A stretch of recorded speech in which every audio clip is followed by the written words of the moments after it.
Hello, and welcome to the Oregon Immunization Program's training on immunization law in Oregon schools and children's facilities.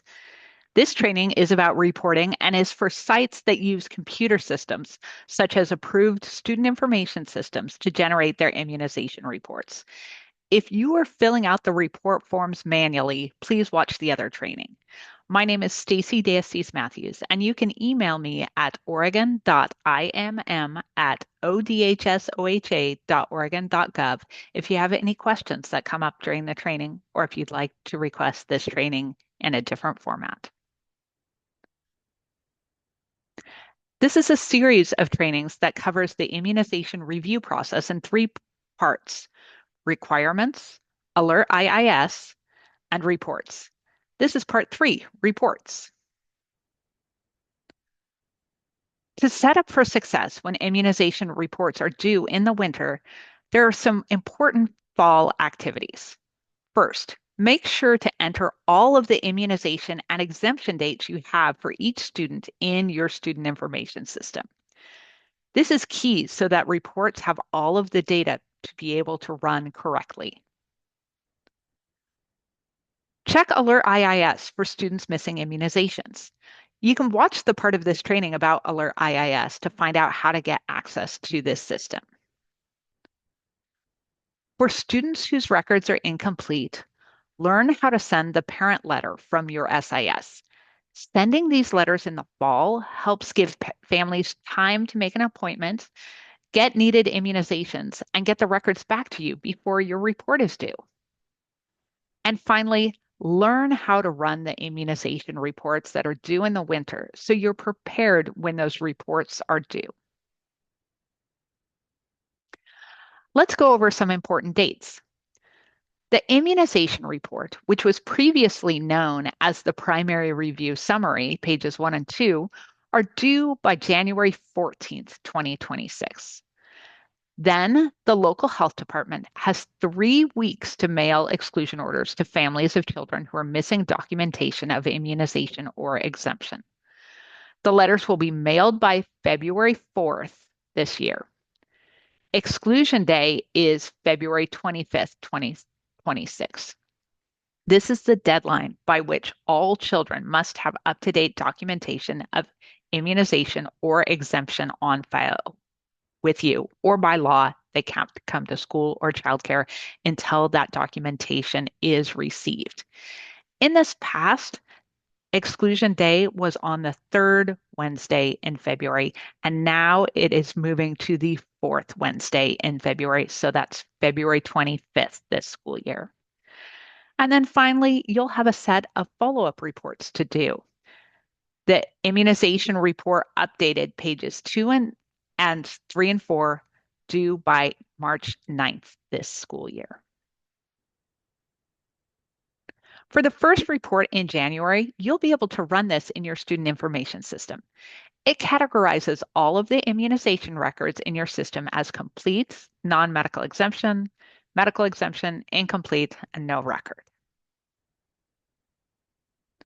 Your student information system also has a student immunization list with incomplete, insufficient, no record, and temporary medical exemption students.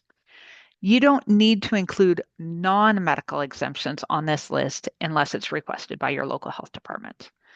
The immunization report, page 1, plus the student immunization list are due to the health department by January 14th this year. Here's a question we get sometimes these days. Do you need to include students in online learning on the immunization reports?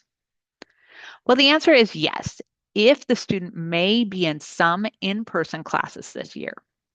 The answer is no if the student will be in online learning for the full school year with less than 5 in-person visits. If you have no way to track on-site visits, it is best practice to collect immunization records for all students.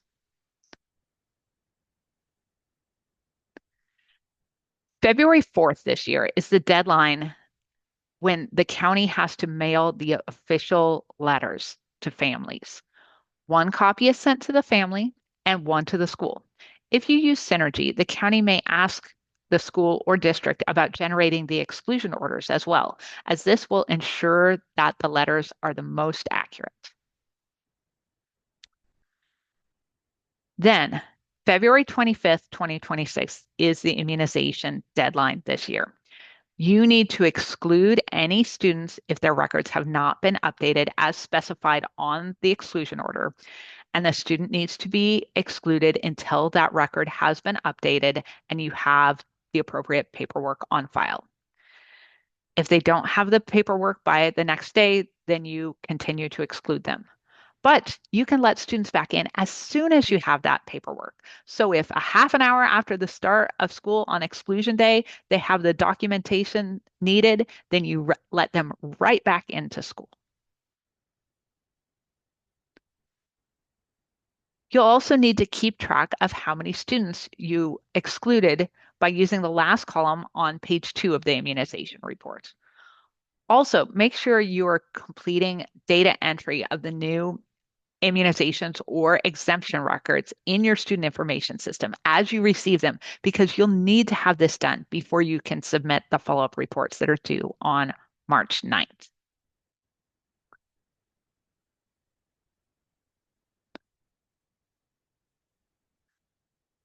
This last column is the section of the report that you'll complete. This is page 3 of the immunization report. You'll only need to send this in if you have children at your school that are younger than kindergarten. So that's preschoolers or pre-K or childcare or Head Start. This is page 4 of the immunization report, and your student information system will print the numbers on this form, except you have to hand write one thing that's circled here. That's the number of students excluded. And if that number is 0, make sure you write 0 so the county knows you didn't have to exclude anyone and not that you forgot to fill in this section. So here are a few tips for running immunization reports in your student information system. For all reports, both the primary and follow-up report, use the enrollment date of January 14th, 2026. This will ensure that any new students that have enrolled since January aren't included on your follow-up reports.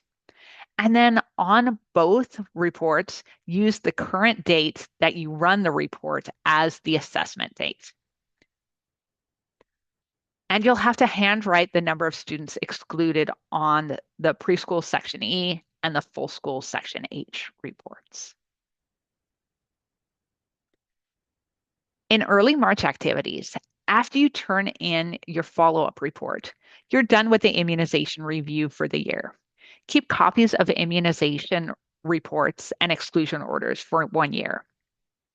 And thank you so much for all of your hard work on the immunization review process. It's really important to make sure that kids have the opportunity to get updated on their vaccines at least once a year so that kids can stay healthy and we can have a healthy and safe schools. So thank you for all of your hard work in this process. And a note, if all of your students are complete or have exemptions on file in January, you can turn in all of the immunization reports all at once in January.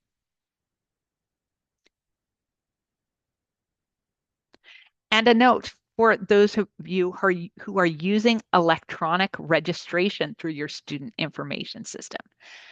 Make sure that the words that are in your registration system are the same words as on the certificate of immunization status form. Oregon administrative rules allow electronic parent signatures. And you'll also want to remember that additional paperwork is needed if a student is claiming either a medical or a non-medical exemption. You need to collect the vaccine education certificate or the medical exemption form. And finally, enter history of disease or a titer, which is a blood test, as immunity documentation into your student information system. Do not enter it as a medical exemption. And finally, some keys to successful immunization reporting. I recommend starting in September or as early as you can. Use Alert IIS to look up missing records to expedite the process. Complete data entry before running any reports to avoid having to rerun those reports. And send parent notices in October or November to give families time to get record updates to you.